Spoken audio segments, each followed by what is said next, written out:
Hi there, folks. Uh, Brian Lee from Fools and Sages again with Walden Part 3. And last time we concluded the first chapter, I think entitled Economy. And now we're at the chapter called Where I Lived and What I Lived For. At a certain season of our life, we're accustomed to consider every spot as the possible site of a house. I have thus surveyed the country on every side within a dozen miles of where I live. In imagination, I bought all the farms in succession, for all were to be bought, and I knew their price. I walked over each farmer's premises, tasted his wild apples, discoursed on husbandry with him, took his farm at his price, at any price, mortgaging it to him in my mind, even put a higher price on it, took everything but a deed of it, took his word for his deed, for I dearly love to talk, cultivated it, and him too, to some extent, I trust, and withdrew when I had enjoyed it long enough, leaving him to carry it on. This experience entitled me to be regarded as a sort of real estate broker by my friends. Wherever I sat, there I might live, and the landscape radiated from me accordingly. What is a house but a sedes, a seat? Better if a country seat. I discovered many a site for a house not likely to be soon improved, which some might have thought too far from the village, but to my eyes the village was too far from it. Well, where I might live, I said, and there I did live for an hour, a summer, and a winter life, saw how I could let the years run off, buffet the winter through, and see the spring come in. The future inhabitants of this region, wherever they may place their houses, may be sure that they have been anticipated. An afternoon sufficed to lay out the land into orchard, woodlot, and pasture, and to decide what fine oaks or pines should be left to stand before the door, and whence each blasted tree could be seen to the best advantage.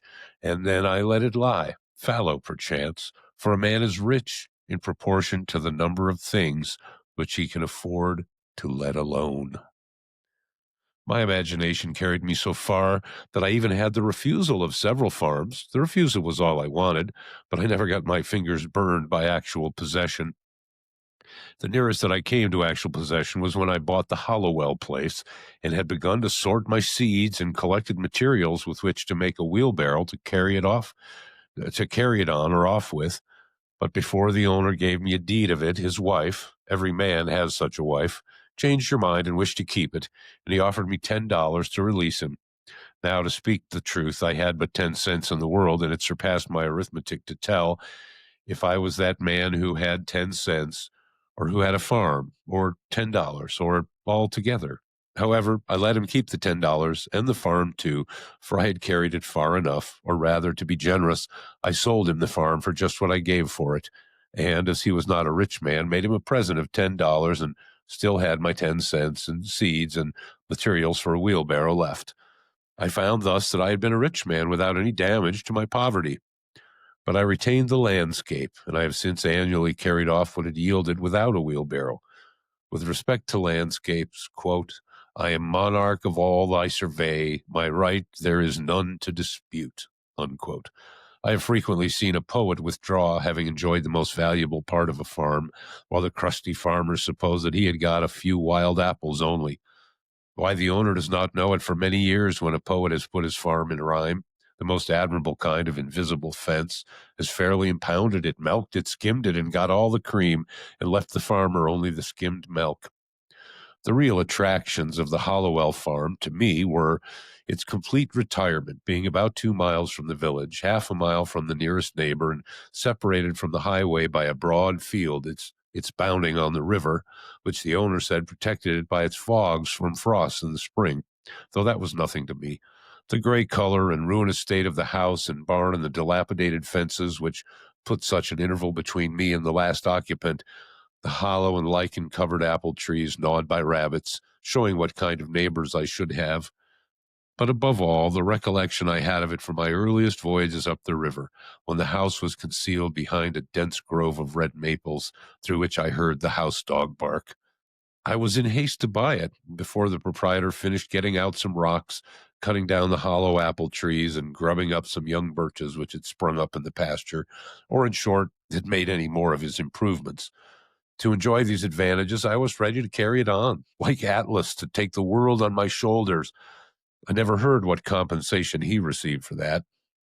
And do all those things which had no other motive or excuse but that I might pay for it and be unmolested in my possession of it. For I knew all the while that it would yield the most abundant crop of the kind I wanted, if I could only afford to let it be alone. But it turned out as I have said. All that I could say then with respect to farming on a large scale, I have always cultivated a garden, was that I had had my seeds ready. Many think that seeds improve with age. I have no doubt that time discriminates between the good and the bad, and when at last I shall plant, I shall be less likely to be disappointed. But I would say to my fellows once and for all, as long as possible, live free and uncommitted. It makes but little difference whether you are committed to a farm or the county jail. Old Cato, whose De Re Rustica is my cultivator, says, and the only translation I have seen makes sheer nonsense of the passage, quote, "When you think of getting a farm, turn it thus in your mind, not to buy greedily, nor spare your pains to look at it, and do not think it enough to go round it once. The oftener you go there, and the more it will please you if it's good," unquote. I think I shall not buy greedily, but go round and round it as long as I live, and be buried in it first, that it may please me the more at last. The present was my next experiment of this kind, which I propose to describe more at length, for convenience putting the experience of 2 years into one. As I have said, I do not propose to write an ode to dejection, but to brag as lustily as Chanticleer in the morning, standing on his roost, if only to wake my neighbors up. When I first took up my abode in the woods, that is, began to spend my nights as well as days there, which by accident was on Independence Day or the 4th of July, 1845, my house was not finished for winter, but was merely a defense against the rain. Without plastering or chimney, the walls being of rough weather-stained boards with wide chinks which made it cool at night. The upright white-hewn studs and freshly planed door and window casings gave it a clean and airy look, especially in the morning, when its timbers were saturated with dew, so that I fancied that by noon some sweet gum would exude from them. To my imagination, it retained throughout the day more or less of this auroral character, reminding me of a certain house on a mountain which I had visited a year before. This was an airy and unplastered cabin fit to entertain a traveling god, and where a goddess might trail her garments. The winds which passed over my dwelling were such as sweep over the ridges of mountains, bearing the broken strains or celestial parts only of terrestrial music. The morning wind forever blows, the poem of creation is uninterrupted, but few are the ears that hear it. Olympus is but the outside of the earth everywhere. The only house I had been the owner of before, if I except a boat, was a tent, which I used occasionally when making excursions in the summer, and this is still rolled up in my garret, but the boat, after passing from hand to hand, has gone down the stream of time. With this more substantial shelter about me, I had made some progress toward settling in the world. This frame, so slightly clad, was a sort of crystallization around me and reacted on the builder. It was suggestive somewhat as a picture in outlines. I did not need to go outdoors to take the air, for the atmosphere within had lost none of its freshness. It was not so much within doors as behind a door where I sat, even in the rainiest weather. The Harivansa says, quote, "An abode without birds is like a meat without seasoning," unquote. Such was not my abode, for I found myself suddenly neighbor to the birds, not by having imprisoned one, but by having caged myself near them. I was not only near to some of those which commonly frequent the garden and the orchard, but to those smaller and more thrilling songsters of the forest which never or rarely serenade a villager: the wood thrush, the veery, the scarlet tanager, the field sparrow, the whippoorwill, and many others. I was seated by the shore of a small pond about a mile and a half south of the village of Concord, and somewhat higher than it, in the midst of an extensive wood between that town and Lincoln, and about 2 miles south of that our only field known to fame, Concord Battleground. But I was so low in the woods that the opposite shore, a half a mile off, like the rest, covered with wood, was my most distant horizon. For the first week, whenever I looked out on the pond, it impressed me like a tarn high up in the side of a mountain, its bottom far above the surface of other lakes. And as the sun arose, I saw it throwing off its nightly clothing of mist, and here and there by degrees its soft ripples or its smooth reflecting surface was revealed, while the mists, like ghosts, were stealthily withdrawing in every direction into the woods, as at the breaking up of some nocturnal conventicle. The very dew seemed to hang upon the trees later into the day than usual, as on the sides of mountains. This small lake was of most value as a neighbor in the intervals of a gentle rainstorm in August, when both air and water being perfectly still, but the sky overcast, mid-afternoon had all the serenity of evening, and the wood thrush sang around and was heard from shore to shore. A lake like this is never smoother than at such a time, and the clear portion of the air above it being shallow and darkened by clouds, the water full of light and reflections becomes a lower heaven itself, so much the more important.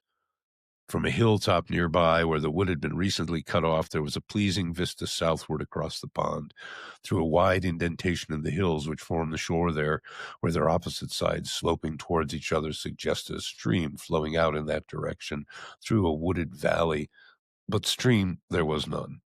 That way I looked between and over the near green hills to some distant and higher ones in the horizon, tinged with blue. Indeed, by standing on tiptoe, I could catch a glimpse of some of the peaks of the still bluer and more distant mountain ranges in the northwest, those true blue coins from heaven's own mint, and also of some portion of the village. But in other directions, even from this point, I could not see over beyond the woods which surrounded me. It is well to have some water in your neighborhood to give buoyancy to and float the earth.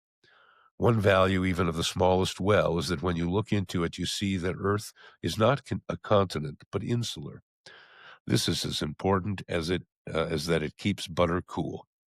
When I looked across the pond from this peak towards the Sudbury Meadows, which in time of flood I distinguished elevated, perhaps by a mirage, in their seething valley, like a coin in a basin, all the earth beyond the pond appeared like a thin crust, insulated and floated even by this small sheet of intervening water, and I was reminded that this on which I dwelt was but dry land. Though the view from my door was still more contracted, I did not feel crowded or confined in the least. There was pasture enough for my imagination. The low shrub oak plateau to which the opposite shore arose stretched away towards the prairies of the west and the steppes of Tartary, affording ample room for all the roving families of men. Quote, "There are none happy in the world but beings who enjoy freely a vast horizon," unquote, said Damodara when his herds required new and larger pastures. Both place and time were changed, and I dwelt near to those parts of the universe and to those eras in history which had most attracted me. Where I lived was as far off as many a region viewed nightly by astronomers. We are wont to imagine rare and delectable places in some remote and more celestial corner of the system, behind the constellation of Cassiopeia's chair, far from noise and disturbance. I discovered that my house actually had its site in such a withdrawn, but few, but forever new and unprofaned part of the universe. If it were worth the while to settle in those parts near to the Pleiades or Hyades, to Aldebaran or Altair, then I was really there, or at an equal remoteness from the life which I had left behind, dwindled and twinkling with as fine a ray to my nearest neighbor, and to be seen only in motionless nights by him. Such was that part of creation where I had squatted. Quote, "There was a shepherd that did live, and held his thoughts as high, as were the mounts whereon his flocks did hourly feed him by." Unquote. We should think of the shepherd's life if his flocks always wandered to higher pastures, or rather, what should we think of the shepherd's life if his flocks always wandered to higher pastures than his thoughts?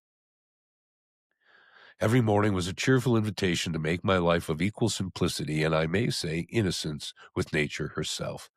I've been a sincere worshiper of Aurora as the Greeks. I got up early and bathed in the pond. That was a religious exercise and one of the best things which I did. They say that characters were engraven on the bathing tub of King Ching Chong to this effect, quote, "Renew thyself completely each day. Do it again and again and forever again," unquote. I can understand that. Morning brings back the heroic ages. I was as much affected by that faint hum of a mosquito making its invisible and unimaginable tour through my apartment at earliest dawn, when I was sitting with door and windows open, as I could be by any trumpet that ever sang of fame. It was Homer's Requiem, itself an Iliad and Odyssey in the air, singing its own wrath and wanderings. There was something cosmical about it, a standing advertisement, till forbidden, There was something cosmical about it, a standing advertisement, till forbidden, of the everlasting vigor and fertility of the world. The morning, which is the most memorable season of the day, is the awakening hour. Then there is the least somnolence in us, and for an hour, at least, some part of us awakes which slumbers all the rest of the day and night. Little is to be expected of that day, if it can be called a day, to which we are not awakened by our genius, but by the mechanical nudgings of some servitor, are not awakened by our own newly acquired force and aspirations from within, accompanied by the undulations of celestial music instead of factory bells, and a fragrance filling the air, to a higher life than we fell asleep from, and thus the darkness bear its fruit and prove itself to be good no less than the light. That man who does not believe that each day contains an earlier, more sacred and auroral hour than he has yet profaned has despaired of life and is pursuing a descending and darkening way. After a partial cessation of his sensuous life, the soul of man, or its organs rather, are reinvigorated each day, and his genius tries again what noble life it can make. All memorable events, I should say, transpire in morning time and in a morning atmosphere. The Vedas say, quote, all intelligence is awake with the morning, unquote. Poetry and art and the fairest and most memorable of the actions of men date from such an hour. All poets and heroes like Memnon are the children of Aurora and emit their music at sunrise. To him whose elastic and vigorous thought keeps pace with the sun, the day is a perpetual morning. It matters not what the clocks say or the attitudes and labors of men. Morning is when I am awake and there is a dawn in me. Moral reform is the effort to throw off sleep. Why is it that men give so poor an account of their day if they have not been slumbering? They're not such poor calculators. If they had not been overcome with drowsiness, they would have performed something. The millions are awake enough for physical labor, but only 1 in a million is awake enough for effective intellectual exertion. Only 1 in 100 millions to a poetic or divine life. To be awake is to be alive. I have never yet met a man who is quite awake. How could I have looked him in the face? We must learn to reawaken and keep ourselves awake, not by mechanical aids, but by an infinite expectation of the dawn, which does not forsake us in our soundest sleep. I know of no more encouraging fact than the unquestionable ability of man to elevate his life by a conscious endeavor. It is something to be able to paint a particular picture or to carve a statue and so to make a few objects beautiful. But it is far more glorious to carve and paint the very atmosphere and medium through which we look, which morally we can do. To affect the quality of the day, that is the highest of arts. Every man is tasked to make his life, even in its details, worthy of the contemplation of his most elevated and critical hour. If we refused, or rather used up, such paltry information as we get, the oracles would distinctly inform us how this might be done. I went to the woods because I wished to live deliberately, to front only the essential facts of life and see if I could not learn what it had to teach, and not, when I came to die, discover that I had not lived. I did not wish to live what was not life. Living is so dear, nor did I wish to practice resignation until it was quite necessary. I wanted to live deep and suck out all the marrow of life, to live so sturdily and Spartan-like as to put to rout all that was not life, to cut a broad swath and shave close, to drive life into a corner and reduce it to its lowest terms, and if it proved to be mean, why then to get the whole and genuine meanness of it and publish its meanness to the world, or, if it were sublime, to know it by experience and be able to give it a true account in my next excursion. For most men, it appears to me, are in a strange uncertainty about it, whether it is of the devil or of God, and have somewhat hastily concluded that it is the chief end of man here, quote, to glorify God and enjoy him forever, unquote. Still, we live meanly like ants, Though the fable tells us that we were long ago changed into men, like pygmies we fight with cranes. It is air upon air and cloud upon cloud, and our best virtue has for its occasion a superfluous and inevitable wretchedness. Our life is frittered away by detail. An honest man has hardly need to count more than his 10 fingers, or in extreme cases, he may add his 10 toes and lump the rest.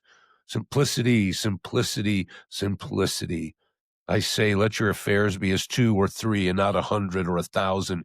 Instead of 1,000,000, count half a dozen, and keep your accounts on your thumbnail. In the midst of this chopping sea of civilized life, such are the clouds and storms and quicksands and 1,001 items to be allowed for, that a man has to live if he would not founder and go to the bottom and not make his port at all by dead reckoning. And if he must be a great calculator indeed, who succeeds. Simplify, simplify. Instead of 3 meals a day, if it be necessary, eat but 1. Instead of 100 dishes, 5, and reduce other things in proportion. Our life is like a German confederacy made up of petty states with its boundary forever fluctuating, so that even a German cannot tell you how it is bounded at any moment. The nation itself, with all its so-called internal improvements, which, by the way, are all external and superficial, is just such an unwieldy and overgrown establishment, cluttered with furniture and tripped up by its own traps, ruined by luxury and heedless expense, by want of calculation and a worthy aim, as the 1,000,000 households in the land, and the only cure for it, as for them, is in a rigid economy, a stern and more Spartan simplicity of life, an elevation of purpose. It lives too fast. Men think that it is essential that the nation have commerce and export ice and talk through a telegraph and ride 30 miles an hour without a doubt, whether they do or not. But whether we should live like baboons or like men is a little uncertain. If we do not get out sleepers and forge rails and devote days and nights to the work, but go to tinkering upon our lives to improve them, who will build railroads? And if railroads are not built, how shall we get to heaven in season? But if we stay at home and mind our business, who will want railroads?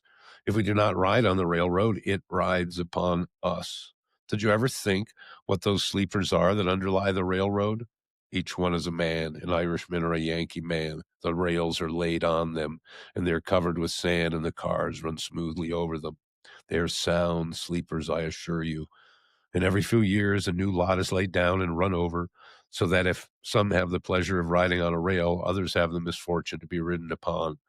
And when they run over a man that is walking in his sleep, a supernumerary sleeper in the wrong position, and wake him up, they suddenly stop the cars and make a hue and cry about it as if this were an exception. I'm glad to know that it takes a gang of men for every 5 miles to keep the sleepers down and level in their beds as it is, for this is a sign that they may sometime get up again. Why should we live with such hurry and waste of life? We're determined to be starved before we are hungry. Men say that a stitch in time saves 9, so they take 1,000 stitches today to save 9 tomorrow. As for work, we haven't any of consequence. We have the St. Vitus's dance and cannot possibly keep our heads still. If I should only give a few pulls at the parish bell rope, as for a fire, that is, without setting the bell, there's hardly a man on his farm in the outskirts of Concord, notwithstanding that press of engagements, which was his excuse so many times this morning, nor a boy nor a woman, I might almost say, that would forsake all and follow that sound, not mainly to save property from the flames, but, if we will confess the truth, much more to see it burn, since burn it must. And we confess the truth. And we, be it known, did not set it on fire, or to see it put out and have a hand in it, if that is done as handsomely. Yes, even if it were the parish church itself. Hardly a man takes a half an hour's nap after dinner, but when he wakes up, he holds up his head and asks, "What's the news?" as if the rest of mankind has stood as sentinels. Some give directions to be waked every half hour, doubtless for no other purpose, and then to pay for it they tell what they have dreamed. After a night's sleep, the news is as indispensable as the breakfast. "Pray tell me anything new that has happened to a man anywhere on this globe," unquote. And he reads it over his coffee and rolls, that a man has had his eyes gouged out this morning on the Wachito River, never dreaming the while that he lives in the dark, unfathomed mammoth cave of this world and has but the rudiment of an eye himself. For my part, I could easily do without the post office. I think that there are very few important communications made through it. To speak critically, I never received more than 1 or 2 letters in my life. I wrote this some years ago that were worth the postage. The penny post is commonly an institution through which you seriously offer a man that penny for his thoughts, which is so often safely offered in jest. And I'm sure that I never read any memorable news in a newspaper. If we read of one man robbed or murdered or killed by accident, or one house burned, or one vessel wrecked, or one steamboat blown up, or one cow run over on the Western Railroad, or one mad dog killed, or one lot of grasshoppers in the winter, we never need read of another.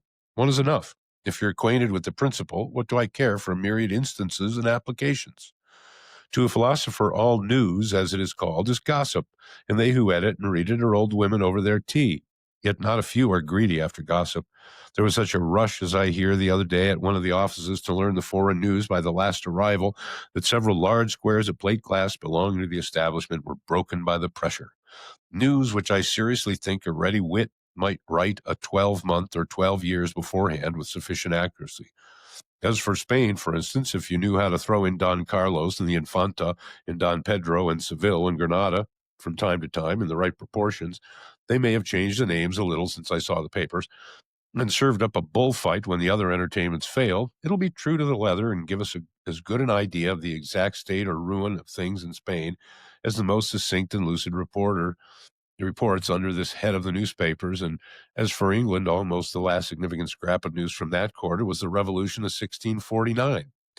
And if you've learned the history of her crops for an average year, you never need to tend to that thing again unless your speculations are of a merely pecuniary character.